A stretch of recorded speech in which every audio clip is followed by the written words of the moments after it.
Hi guys, I am Vikram and today I will start present perfect continuous tense। तो समझते हैं कि present perfect continuous tense का मतलब क्या होता है। देखो, आपको जो भी टेंस पढ़ना हो पहले आपको ये पता होना चाहिए कि उस टेंस का, उस वर्ड्स का क्या मतलब है जो उस वर्ड्स को टेंस के अंदर कहा जा रहा है। तो यहाँ पर कहा जा रहा है प्रेजेंट परफेक्ट कॉन्टिन्यूस टेंस, अर्थात परफेक्ट एंड कॉन्टिन्यूस, अर्थात आधा काम हो चुका है और आधा काम अभी भी चल रहा है, अर्थात क्रिया आधी हो चुकी है और आधी चल रही है। तो इस प्रकार के वाक्यों की पहचान किसमें की जाती है? Present perfect continuous tense. और याद रखें इसमें समय का जिक्र भी होता है, और यदि फिक्स टाइम है तो वहाँ पर हम किसका यूज़ करेंगे? वहाँ हम यूज़ करेंगे सिंस का।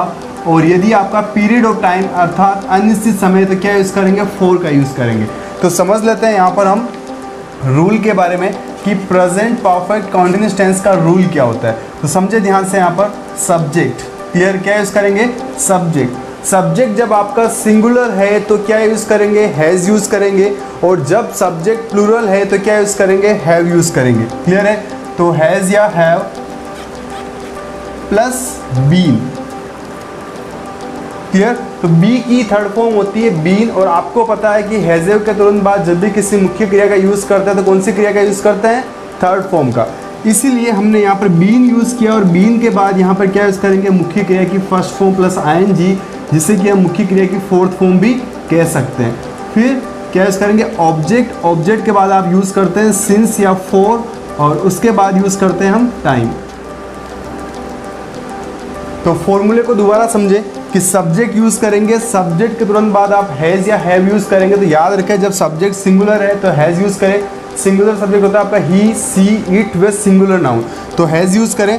जब आपका सब्जेक्ट प्लूरल है अर्थात आई, वी, यू, दे वे प्लूरल नाउन, तब क्या यूज़ करेंगे? हैव यूज़ करेंगे। और याद रखें बीन क्यों यूज़ किया यहाँ पर? क्योंकि बीन यहाँ पर इसके लिए थर्ड फॉर्म का काम कर रही है, लेकिन ये जो बीन और हैज़ है ये एमवी फर्स्ट प्लस आईएनजी के लिए क्या वर्क कर रही है? हेल्पिंग वर्ब का। क्लियर है? सेंटेंस में तीन क्रियाएं हैं, तो पहली दो हेल्पिंग वर्ब कहलाती है एंड थर्ड वन क्या कहलाती है? मेन वर्ब कहलाती है। क्लियर? तो याद रखें कि हैज़ बीन और हैव बीन क्या है? यहाँ पर हेल्पिंग वर्ब है, और ये आपकी क्या है? एमवी फर्स्ट प्लस आईएनजी, ये आपकी मेन वर्ब है। क्लियर?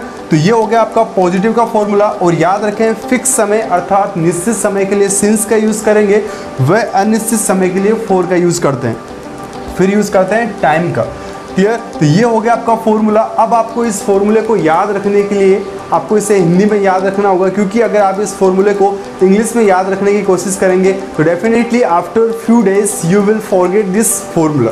सो आपको इसे रिमेंबर कैसे रखना है? तो याद रखें इसे कि आप इस तरह से याद रखें कि प्रेजेंट परफेक्ट कॉन्टिन्यूस टेंस के नियम के अनुसार हैज़ बीन या हैव बीन के तुरंत बाद जब भी किसी मुख्य क्रिया का यूज़ किया जाता है तो हमेशा मुख्य क्रिया की फर्स्ट फॉर्म प्लस आईएनजी का यूज़ किया जाता है। तब इस प्रकार के वाक्यों में हैज़ बीन व हैव बीन हेल्पिंग वर्ब अर्थात सहायक क्रिया कहलाती है, जो कि मुख्य क्रिया की फर्स्ट फॉर्म प्लस आईएनजी की सहायता करती है।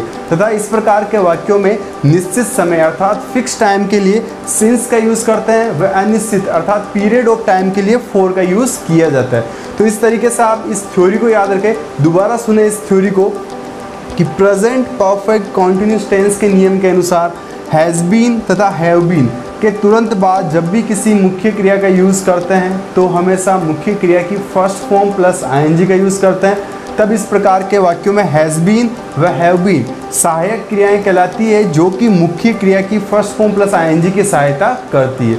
तथा इस प्रकार के वाक्यों में फिक्स समय के लिए सिंस व अनिश्चित समय अर्थात पीरियड ऑफ टाइम के लिए फॉर का यूज़ करते हैं। क्लियर है? तो याद रखें इसे आप। ये हो गया आपका सेंटेंस, ये हो गया आपका फॉर्मूला किसका? प्रेजेंट परफेक्ट कॉन्टिन्यूस टेंस का।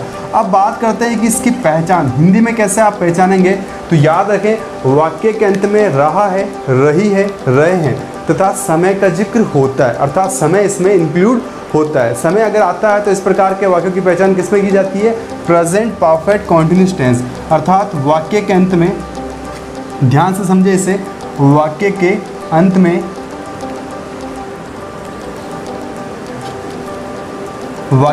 में रहा है, रही है, रहे हैं तथा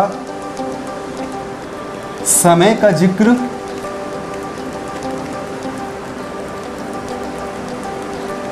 होता है। तो याद क्या रखना है आपको कि जब भी वाक्य के अंत में रहा है, रही है, रहे हैं तथा समय का जिक्र होता है तो इस प्रकार के वाक्यों की पहचान प्रेजेंट परफेक्ट कॉन्टिन्यूस टेंस के तहत की जाती है। तो याद रखें, यदि आपको सेंटेंस हिंदी में नहीं पहचान में आ रहा तो आप उसकी इंग्लिश कैसे फ्रेम करेंगे। तो first you need to understand how to understand in Hindi this present perfect continuous tense. तो आपको हिंदी में क्या समझना है कि जब भी वाक्य के अंत में रहा है, रही है, रहे हैं, तो याद रखें केवल रहा है, रही है, रहे हैं आने से केवल ये प्रेजेंट परफेक्ट कॉन्टिन्यूस टेंस नहीं बनेगा। तो याद रखें जब इसमें समय इंक्लूड होगा तभी जाके ये प्रेजेंट परफेक्ट कॉन्टिन्यूस टेंस बनेगा, अदरवाइज इसका पार्ट होगा प्रेजेंट कॉन्टिन्यूस टेंस। तो याद रखें जब भी वाक्य के अंत में रहा है, रही है, रहे हैं और समय का जिक्र हो अर्थात टाइम इसमें इंक्लूड है तो इस प्रकार के वाक्यों की पहचान आपको करनी है प्रेजेंट परफेक्ट कॉन्टिन्यूस टेंस के तहत। तो अब हम समझते हैं कि कैसे हम इस सेंटेंस को फ्रेम करेंगे और कैसे हम एक लैंग्वेज को फ्रेम करेंगे। तो याद रखें we are learning language. So language सीखने के लिए केवल पॉजिटिव, नेगेटिव, इंटरोगेटिव सेंटेंस को सीख लेने से आप एक लैंग्वेज को नहीं सीख पाएंगे। आपको सेंटेंस में कैसे स्ट्रेस अर्थात एम्फेसाइज करते हुए सेंटेंस को कैसे बोला जाता है उसे भी आप याद रखेंगे, तब जाके आप एक लैंग्वेज को ब्रीफली सीख पाएंगे। तो आज समझते हैं हम कि कैसे हम प्रेजेंट परफेक्ट कॉन्टिन्यूस टेंस के सेंटेंसेस को एक लैंग्वेज की तरह फ्रेम करके कैसे हम बोल सकते हैं। तो ध्यान से समझे यहाँ पर कि जब भी आपको प्रेजेंट परफेक्ट कॉन्टिन्यूस टेंस के पॉजिटिव वाक्यों को दोहराते हुए आप एम्फेसाइज करते हुए स्ट्रेस लगाते हुए बोलने की ज़रूरत पड़े तब हम वहाँ पर सब्जेक्ट या ऑब्जेक्ट के तुरंत बाद ओनली शब्द से स्ट्रेस लगा के सेंटेंस को फ्रेम कर सकते हैं। तो ये हमने लास्ट वीडियो लेक्चर में पढ़े थे। तो अभी हम बात कर रहे हैं कि जब भी हमें प्रेजेंट परफेक्ट कॉन्टिन्यूस टेंस के पॉजिटिव वाक्य को दोहराते हुए अर्थात स्ट्रेस लगाते हुए बोलने की ज़रूरत पड़े तब हम 3 स्थानों पर स्ट्रेस लगा सकते हैं। तो देखें यहाँ पर वो 3 स्थान कौन कौन से हैं। सब्जेक्टिव अर्थात सब्जेक्ट के ऊपर स्ट्रेस लगा सकते हैं, किसका, ओनली शब्द का। नेक्स्ट आपका ऑब्जेक्ट, ऑब्जेक्ट के बाद क्या लगा सकते हैं आप यहाँ पर, ओनली शब्द का स्ट्रेस। एंड थर्ड वन कि टाइम के बाद भी आप क्या लगा सकते हो, ओनली शब्द का स्ट्रेस। तो फर्स्ट स्ट्रेस आपका सब्जेक्ट के बाद, सेकंड स्ट्रेस आपका ऑब्जेक्ट के बाद एंड थर्ड वन स्ट्रेस आपका टाइम के तुरंत बाद। तो याद रखें आप कि प्रेजेंट परफेक्ट कॉन्टिन्यूस टेंस में पॉजिटिव व इंटरोगेटिव वाक्यों में 3 स्थानों पर स्ट्रेस लगाया जाता है, एक सब्जेक्ट के बाद, एक ऑब्जेक्ट के बाद, एक टाइम के तुरंत बाद। तो अब हम समझते हैं कि कैसे इसका फॉर्मूला बनेगा और कैसे हम इस सेंटेंस को फ्रेम करेंगे पॉजिटिव, नेगेटिव व इंटरोनेगेटिव को, जिससे कि आपका जो स्पोकन है वो बेटर हो जाए। और याद रखें कि जब भी आपको सब्जेक्ट के ऊपर स्ट्रेस लगाना हो या ऑब्जेक्ट के ऊपर स्ट्रेस लगाना हो या फिर टाइम के तुरंत बाद स्ट्रेस लगाना हो तो आप कैसे स्ट्रेस लगाएंगे, तो वो समझते हैं आप इस टॉपिक में कि सेंटेंस को कैसे आप फ्रेम करेंगे। तो ध्यान से समझे यहाँ पर ये आपका पॉजिटिव का रूल किसका है, पॉजिटिव का रूल। और पॉजिटिव का फर्स्ट रूल है आपका कि सब्जेक्ट के तुरंत बाद यूज़ करेंगे आप हैज़ या हैव, हैज़ के तुरंत बाद यूज़ करेंगे आप बीन, क्या यूज़ करेंगे, बीन के तुरंत बाद आप यूज़ करेंगे M V first plus ING plus object plus since या फॉर प्लस टाइम। तो ये तो हो गया आपका पॉजिटिव का फर्स्ट फॉर्मूला। हम बात करेंगे पहले फॉर्मूले के बारे में और after completing formulas we will talk about examples. तो पहले हो गया आपका फर्स्ट फॉर्मूला। सेकंड पॉजिटिव का फॉर्मूला देखें कि जब भी आपको सब्जेक्ट के ऊपर स्ट्रेस लगाते हुए बोलने की ज़रूरत पड़े तब आप वहाँ पर ओनली शब्द से क्या लगा सकते हैं, स्ट्रेस लगा सकते हैं। तो फॉर्मूला देखें यहाँ पर subject plus only plus has या have plus been plus M V first plus ING plus object plus since या फॉर प्लस टाइम। क्लियर। तो यहाँ पर हमने जो ओनली लगाया है वो क्या है, स्ट्रेस है। और ज़रूरत क्यों होती है तो ये समझेंगे हम एग्जाम्पल में। अभी आप याद रखें कि सब्जेक्ट के बाद हम ओनली शब्द का क्या लगाते हैं, स्ट्रेस लगाते हैं। थर्ड आपका पॉजिटिव का ही सेंटेंस है, क्या बनेगा, सब्जेक्ट प्लस हैज़ या have plus been plus M V first plus ING plus object plus only plus since या फॉर प्लस टाइम। तो यहाँ ध्यान दें आप कि ऑब्जेक्ट के बाद हमने क्या लगाया यहाँ पर ओनली, और ओनली यहाँ पर क्या है स्ट्रेस है, क्या है स्ट्रेस है। फोर्थ नंबर सेंटेंस देखें यहाँ पर, इसका एग्जांपल और रूल के सहित, हैज़ या have plus been plus MV first plus ING plus object plus since या for plus time plus only.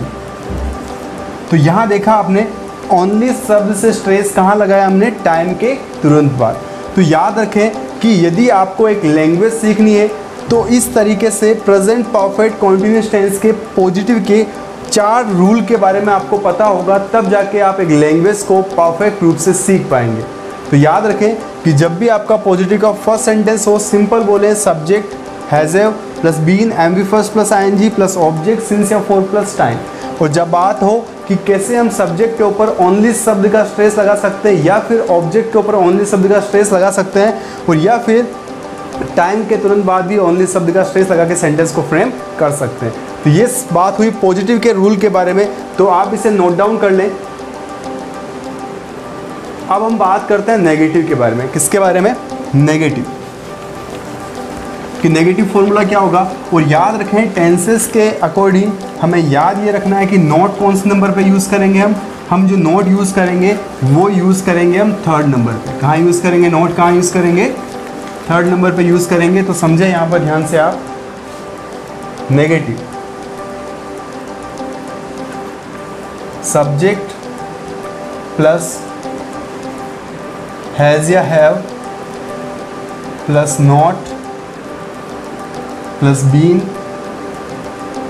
Plus MV first plus ING plus object plus since या फॉर प्लस टाइम। तो ये बात होगी negative की, कि जब भी आपका नेगेटिव फॉर्मूला फ्रेम करना होगा इसका प्रेजेंट परफेक्ट कॉन्टिन्यूअस टेंस, तो फॉर्मूला क्या होगा, सब्जेक्ट हैज़ या have plus not plus been plus MV first plus ING plus object since या फॉर प्लस टाइम। तो ये बात हो गई नेगेटिव की। और याद रखें नेगेटिव वाक्यों में किसी भी प्रकार का स्ट्रेस नहीं लगाया जाता है। अब बात करते हैं इंटरोगेटिव की। तो याद रखें प्रश्नवाचक वाक्यों में भी सब्जेक्ट के बाद, ऑब्जेक्ट के बाद व टाइम के तुरंत बाद ओनली शब्द से स्ट्रेस लगा सकते हैं, जैसा कि हमने पॉजिटिव सेंटेंस में स्ट्रेस का यूज़ किया था। इंटरोगेटिव अर्थात प्रश्नवाचक नकारात्मक। देखें यहाँ पर प्रश्न किससे करेंगे हम, प्रश्न करेंगे हैज़ या हैव से plus subject plus been plus MV first plus ING plus object plus since या for plus time and question mark. तो ये बात होगी पॉजिटिव के सेंटेंस की। और ये कौन सा रूल हो गया आपका, rule number 6। Clear. Rule number 5 पढ़ा था हमने नेगेटिव में, और रूल नंबर 6 ही आपका। अब रूल नंबर 7 की बात करते हैं। तो कहाँ पर स्ट्रेस लगाएंगे रूल नंबर 7 में हम, सब्जेक्ट के तुरंत बाद। समझे यहाँ पर subject plus only plus been plus MV first plus ING plus object plus since या for plus time and question mark. तो ये देखिए हमने सब्जेक्ट के बाद इंटरोगेटिव वाक्यों में भी हम स्ट्रेस लगा सकते हैं। नेक्स्ट आपका रूल नंबर 8, ध्यान से समझे इसे। हैज़ या have plus subject plus been MV first plus ING plus object plus only plus since या for plus time and question mark. Only कहाँ पर यूज़ किया हमने स्ट्रेस के रूप में, हमने किया है ऑब्जेक्ट के तुरंत बाद किसका यूज़ किया, ओनली शब्द का स्ट्रेस के रूप में यूज़ किया है। अब हम समझते हैं रूल नंबर 9 में कि कैसे हम टाइम के तुरंत बाद ओनली शब्द से स्ट्रेस लगा सकते हैं। तो यहाँ समझिए आप रूल नंबर 9 क्या है आपका, हैज़ या have plus subject plus been plus MV first plus ING plus object plus since या for plus time plus only शब्द से स्ट्रेस एंड क्वेश्चन मार्क। तो यहाँ हमने इंटरोगेटिव वाक्यों में फॉर्मूले समझे कि जब भी हमें सेंटेंस को बोलने की ज़रूरत हो तब हम सेंटेंस में सब्जेक्ट पर, ऑब्जेक्ट पर व टाइम पर आवश्यकता अनुसार स्ट्रेस लगा के सेंटेंस को फ्रेम कर सकते हैं। वो सेंटेंस कैसे फ्रेम होंगे वो एग्जाम्पल के थ्रू समझेंगे। अभी हम समझ लेते हैं कि इंटरोनेगेटिव सेंटेंस को आप कैसे फ्रेम करेंगे।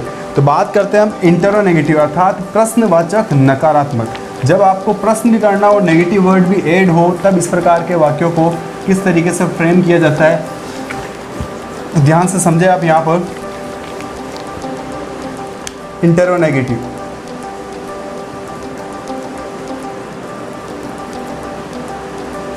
इंटरोनेगेटिव यानी प्रश्नवाचक नकारात्मक। रूल नंबर 10, फॉर्मूला देखें यहाँ पर इसका, हैज़ या have plus subject plus not.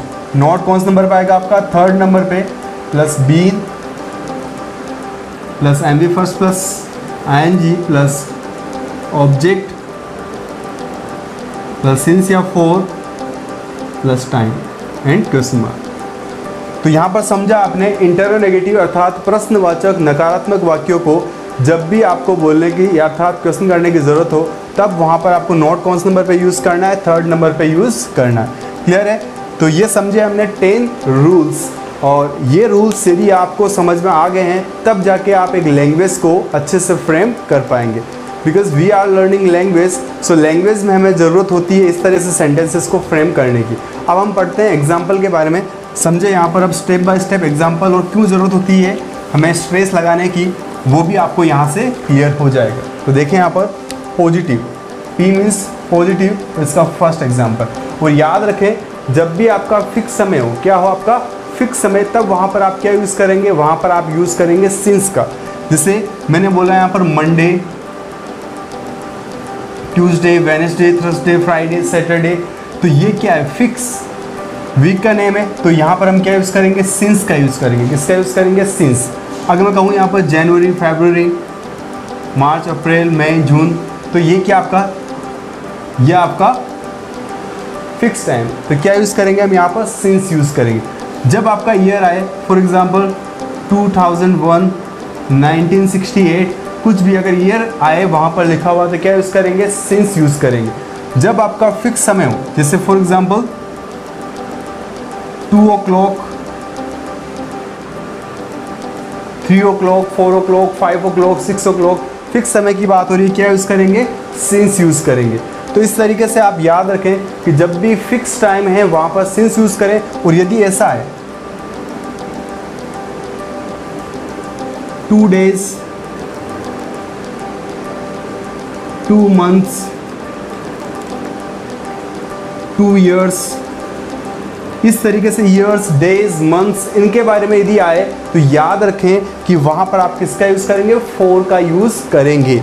और यदि आए 2 hours, 3 hours, 4 hours, तो इस तरीके से आपको समय का फिक्स आपको पता नहीं है तो वहाँ पर आप किसका यूज़ करेंगे, 4 का यूज़ करेंगे। और मंडे, ट्यूसडे, वेडनेसडे, जनवरी, फरवरी, मार्च, 2001, 1968, इस तरीके से 2 o'clock, 3 o'clock, इस समय से अगर समय फिक्स हो तो वहाँ पर आप सिंस यूज़ करें। और पीरियड ऑफ टाइम अनिश्चित समय तो किसका यूज़ करेंगे, 4 का यूज़ करेंगे। तो आई थिंक ये क्लियर है आपको कि कहाँ पर हम सिंस यूज़ करेंगे, कहाँ पर 4 यूज़ करेंगे, ताकि आपको अब आगे दिक्कत नहीं आए। एग्जाम्पल देखें यहाँ पर पॉजिटिव का फर्स्ट एग्जाम्पल, दिनेश। हम जो भी एग्जाम्पल समझेंगे हिंदी टू इंग्लिश समझेंगे तब जाके आप एक लैंग्वेज को परफेक्ट रूप से समझ पाएंगे। तो देखें यहाँ पर एग्जाम्पल, दिनेश सुबह से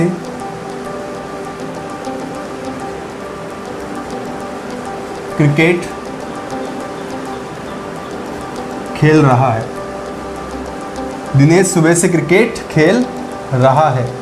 याद रखें कि जब भी आपका इवनिंग, मॉर्निंग, आफ्टरनून इस तरीके से भी आए तो वहाँ पर भी आपको इसका यूज़ करना है, सिंस का यूज़ करना है।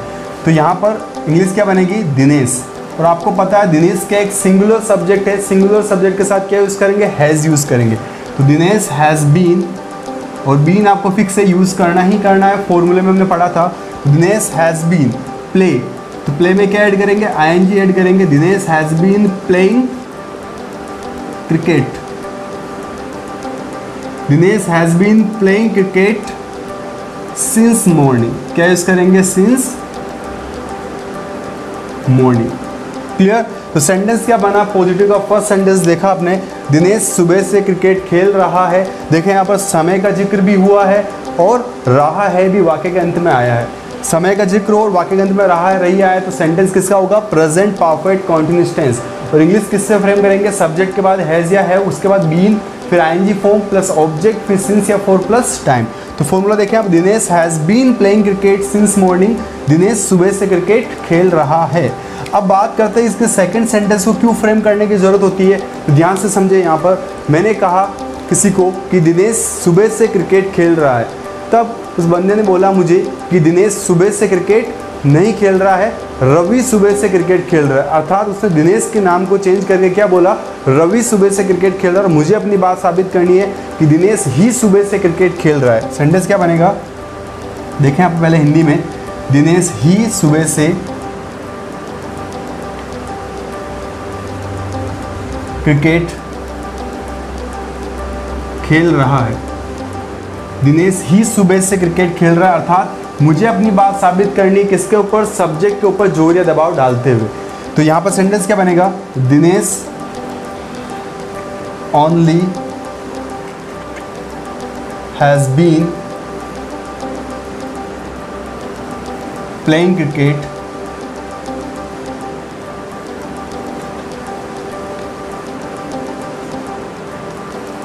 Since morning.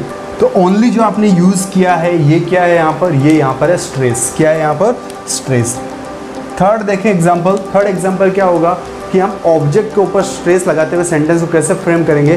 तो ये हो गया आपका पॉजिटिव का फर्स्ट सेंटेंस, दिनेश सुबह से क्रिकेट खेल रहा है, Dinesh has been playing cricket since morning. और मैंने किसी बंदे को ये बात कही, उसने बात को टाल दिया और कहा कि दिनेश नहीं, रवि सुबह से क्रिकेट खेल रहा है। और मुझे अपनी बात साबित करनी कि दिनेश ही सुबह से क्रिकेट खेल रहा है। सेंटेंस क्या होगा, Dinesh only has been playing cricket since morning.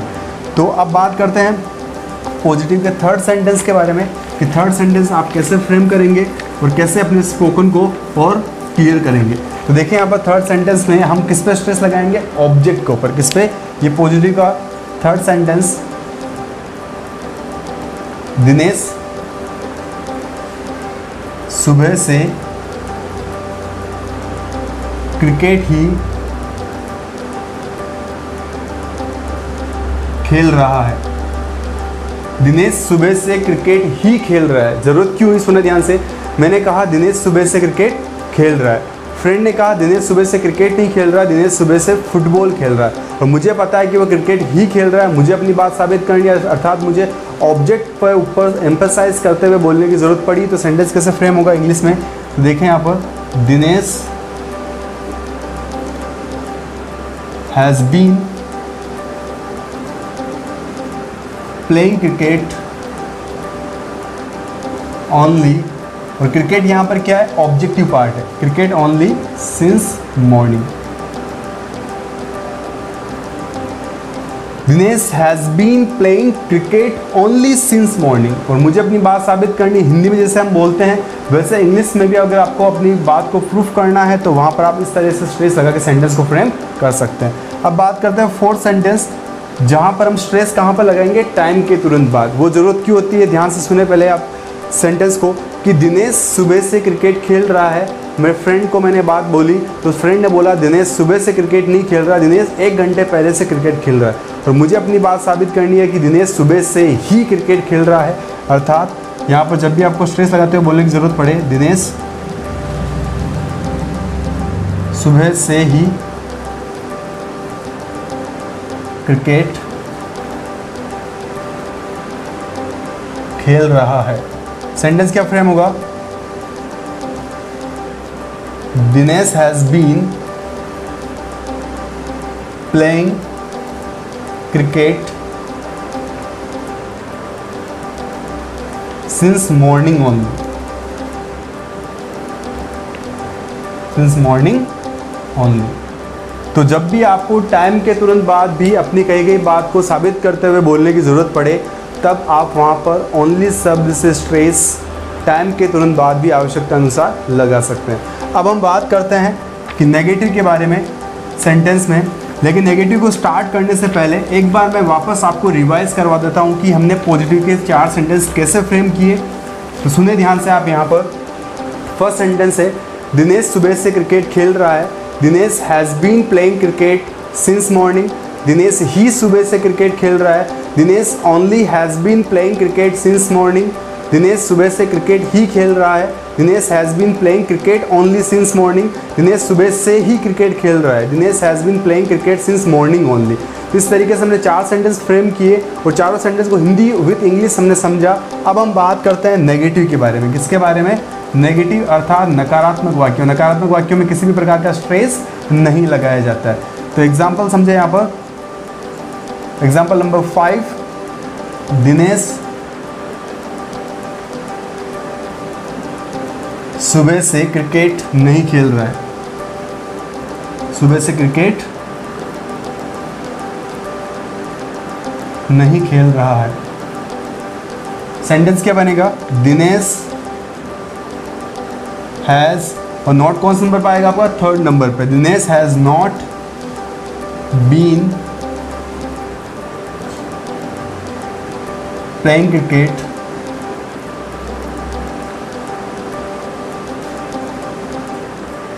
Since morning.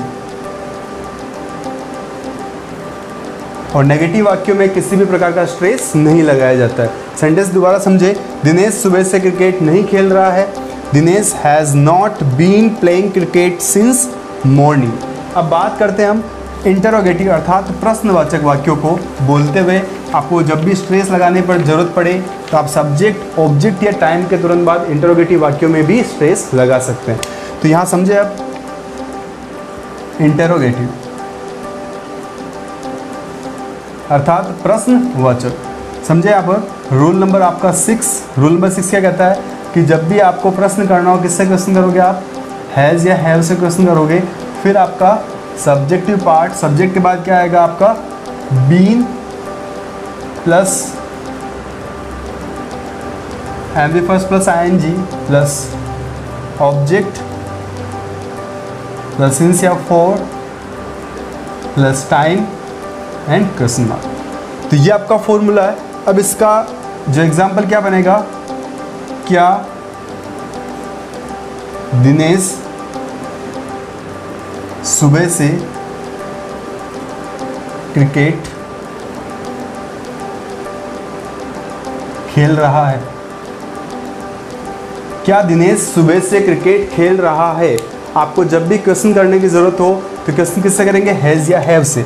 जब आपका सब्जेक्ट प्लूरल हो किससे क्वेश्चन करेंगे? हैव से। और जब भी आपका सब्जेक्ट सिंगुलर किससे करेंगे? हैज़ से। तो यहाँ पर सब्जेक्ट क्या आपका सिंगुलर है, तो has Dinesh been playing cricket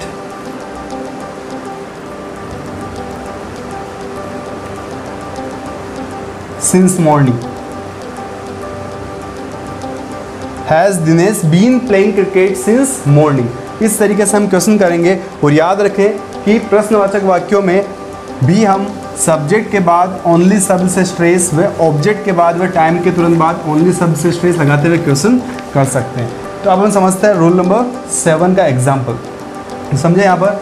क्या दिनेश ही सुबह से क्रिकेट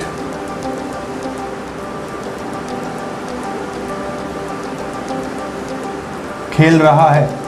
क्या दिनेश ही सुबह से क्रिकेट खेल रहा है? यदि आपको प्रश्न करते हुए सब्जेक्ट पे जोर लगा, दबाव डालते हुए बोलने की ज़रूरत पड़े तो आप इस तरह सेंटेंस में स्ट्रेस लगा सकते हैं। तो क्या बनेगा? Has Dinesh only been playing cricket since morning and question. Clear है? तो याद रखें जब भी सब्जेक्ट पर स्ट्रेस लगाना हो कैसे होगा, दोबारा देखें। क्या दिनेश ही सुबह से क्रिकेट खेल रहा है? Has Dinesh only been playing cricket since morning. और नंबर 8 देखें एग्जाम्पल कि जब भी आपको ऑब्जेक्ट पर प्रश्न करते हुए स्ट्रेस लगाने की ज़रूरत पड़े तब कैसे होगा सेंटेंस फ्रेम? क्या दिनेश क्या दिनेश सुबह से क्रिकेट ही खेल रहा है? क्या दिनेश सुबह से क्रिकेट ही खेल रहा है? क्या बनेगा sentence? Has Dinesh been playing cricket only since morning and question mark. तो देखिए यहाँ पर क्या दिनेश सुबह से क्रिकेट ही खेल रहा है, अर्थात ऑब्जेक्टिव पार्ट पर मैं ओनली शब्द से क्या लगाना, स्ट्रेस लगाना, तो has Dinesh been playing cricket only since morning. तो ओनली यहाँ पर क्या आपका स्ट्रेस है। अब हम समझते हैं कि ओनली शब्द का स्ट्रेस कैसे हम टाइम के तुरंत बाद भी लगा सकते हैं, तो सेंटेंस को फ्रेम कर सकते हैं। तो देखिए यहाँ पर आपका रूल नंबर 5। अब रूल नंबर 9 के बारे में बात करते हैं। रूल नंबर 9 देखें, क्या दिनेश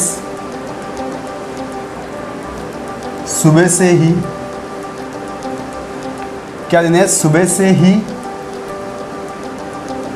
क्रिकेट खेल रहा है? क्या दिनेश सुबह से ही क्रिकेट खेल रहा है? सेंटेंस क्या बनेगा? Has Dinesh been playing cricket since morning only. वापस हम रिवाइज कर लेते हैं इंटरोगेटिव के सेंटेंसेस को। क्या दिनेश सुबह से क्रिकेट खेल रहा है? Has Dinesh been playing cricket since morning? क्या दिनेश ही सुबह से क्रिकेट खेल रहा है? Has Dinesh only been playing cricket since morning? क्या दिनेश सुबह से क्रिकेट ही खेल रहा है? Has Dinesh been playing cricket only since morning? क्या दिनेश सुबह से ही क्रिकेट खेल रहा है? Has Dinesh been playing cricket since morning only. तो इस तरीके से हम सेंटेंस में सब्जेक्ट ऑब्जेक्ट व टाइम के तुरंत बाद ओनली शब्द से स्ट्रेस लगा के आवश्यकता अनुसार सेंटेंस को फ्रेम कर सकते हैं। अब हम बात करते हैं नेक्स्ट सेंटेंस आपका इंटरोनेगेटिव, अर्थात प्रश्नवाचक नकारात्मक। जब भी आपको प्रश्न भी करना हो और नेगेटिव वाक्य तो सेंटेंस कैसे फ्रेम होगा, देखें यहाँ पर। नेक्स्ट आपका इंटरोनेगेटिव, प्रश्नवाचक नकारात्मक। नंबर 10, क्या दिनेश सुबह से क्रिकेट नहीं खेल रहा है? And question mark. सेंटेंस क्या फ्रेम होगा, देखें यहाँ पर। हैज दिनेश, नॉट कौन सा नंबर पर आएगा आपका? थर्ड नंबर पे। Has Dinesh not been playing cricket since morning?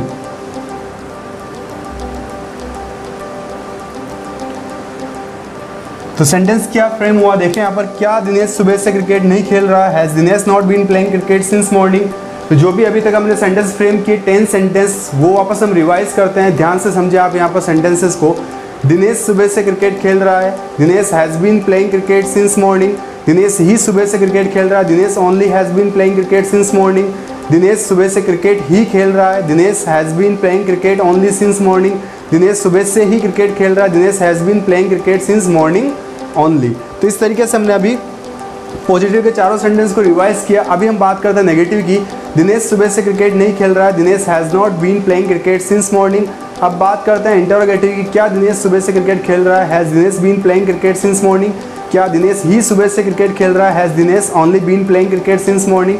क्या दिनेश सुबह से क्रिकेट ही खेल रहा है? Has Dinesh been playing cricket only since morning?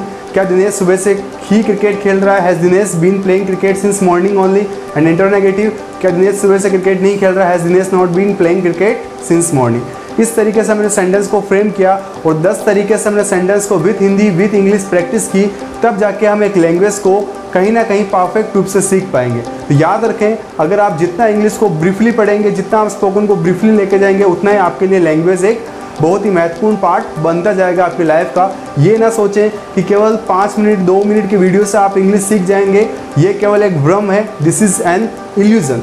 This is not right. आप याद रखें, अगर आपको ब्रीफली इंग्लिश सीखनी है तो आपको वीडियो लेक्चर को पूरा ब्रीफली देखना है, तब जाके आप एक लैंग्वेज को परफेक्टली सीख पाएंगे। तो नेक्स्ट एग्जाम्पल मैं आपको होमवर्क के लिए देके जा रहा हूँ, आप उसे नोट डाउन करें और बार बार बोलने की प्रैक्टिस करें, जिससे कि आपका जो है फॉर्मूला वो क्लियर हो जाए। अभी भी आपको कहीं दिक्कत है तो आप मुझे कमेंट कर सकते हैं, I will give you reply definitely. अब हम बात करते हैं नेक्स्ट सेंटेंस की, सुने आप ध्यान से। कविता 1 घंटे से सब्जियां काट रही है। तो आप इस सेंटेंस का मुझे रिप्लाई दे कमेंट में कि इसकी इंग्लिश क्या फ्रेम होगी और कैसे हम सेंटेंस को 10 तरीके से फ्रेम कर सकते हैं। तो आज के लिए इतना ही, मिलेंगे नेक्स्ट वीडियो लेक्चर में, and thanks for watching this video.